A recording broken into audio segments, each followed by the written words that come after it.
Welcome back to the Vape Channel. Today, Aaron and I are going to be discussing a little bit of frequently asked questions. Here at Vape Escapes, we get a lot of people just starting out and a lot of people who are upgrading to new stuff, and we get a lot of the same questions over and over and over and over and over and over and over and over and over and over and over and over and over and over and over and over and over. There still may be some time. Fly me away to the bright all night. So today we thought we'd address some of the biggest problems out there that you guys seem to be having, and hopefully that'll help you guys out. If you have any other questions at the end of the video, we will talk about leaving comments and that kind of a thing. Feel free to do so, and we'll get to your questions as soon as we can.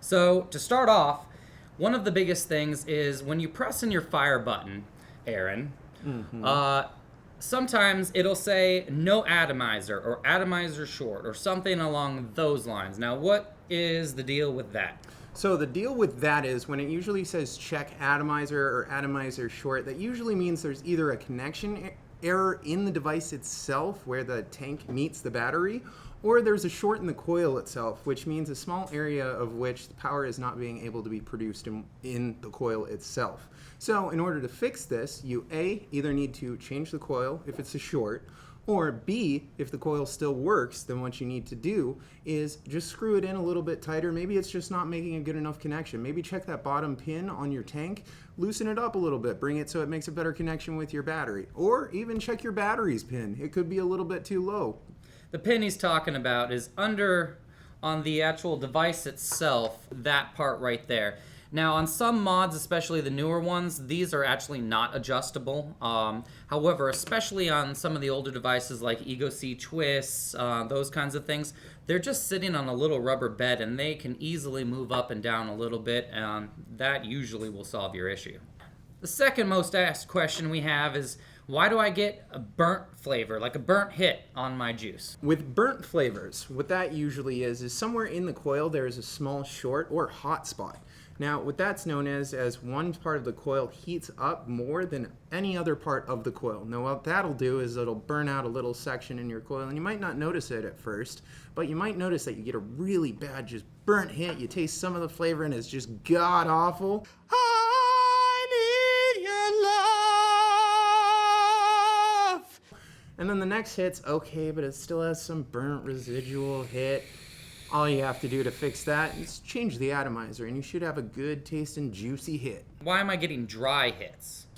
Well, occasionally, especially if you're like me and take repetitive hits, you can be hitting it too frequently for it to actually absorb some of the juice. So what you might need to do is set the device down for a couple minutes, let some of the juice soak into the coil itself so you can have a juicier hit. Or even better, what you can go ahead and do is go to the bottom of your tank, close off the airflow a bit, give it a couple drags without pressing the fire button, and that'll do the same thing. Why do I get spit back when you're taking a hit and some of that juice actually seems to get in my mouth? Or yeah, it seems to be like you're drinking the juice as opposed to actually vaporizing it. Sure.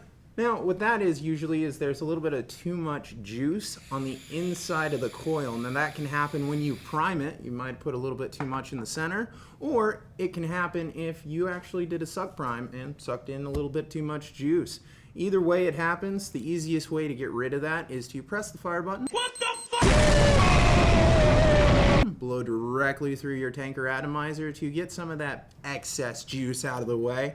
And then you can go ahead and take a regular hit after that, and it should be good going. Finally, which is actually saving best for last, this is the most common problem, is why does my tank leak? Now, there's a couple things that can happen with that. Can go into longevity, how long you've had it. Maybe some of the seals have eroded away and you might need to replace those out. There might be a small crack or chip in your glass that you can't see that's leaking out a little bit of the juice as well. Or you might not have fully screwed down either the top or the bottom of your tank, leaving a small area for some air to seep through. Either way, what it does is it depressurizes the tank, lets a little bit of juice flow through the coil and down through the bottom, and it gets all over everything. Now, the easiest way to fix this problem, A, check your seals. B, make sure everything's tightened down enough to be finger tight, but not too tight. You don't want to over tighten it either. That can cause even more problems. One other thing I would like to add to that is generally it's leaking from one of two places. Either it's leaking out of the bottom, which is what he's addressing. I mean, it could be a plethora of things. It could be either, like he said, cracked seal, number of, burnt out coils, that kind of a thing. However, if it's leaking from the top as well, 99.9% of the time, that is your coil is not fully vaporizing the juice before you're inhaling it. So that will cause that, what we were talking about before, you get that juice in your mouth. Unfortunately, that juice then doesn't seep back into your tank. It goes down through the airflow and will leak out the bottom as well. So usually that's solved by either changing out the coil, putting a brand new one in if it's burnt out, because that will prevent it from fully vaping if it's burnt. And the other thing is, and then this sounds weird, but actually will hit better if you crank it up. Sometimes if people, they're like trying to save their coils and they have it too low, below the recommended wattage, it will just start sucking juice past the heating element before it fully vaporizes it. So though, actually turning up the wattage will help with that as well. Those are today's 5 most popular questions that we have. Like I said at the beginning of the video, if you have any other questions or you'd like some more elaboration on something that we already talked about, please leave a comment below and we'll get back to you as soon as we can. Feel free to like us on Facebook, subscribe to us on YouTube, and stay classy, vapors. Thanks for watching. Do it! Just do it! Make your dreams come true! Just do it!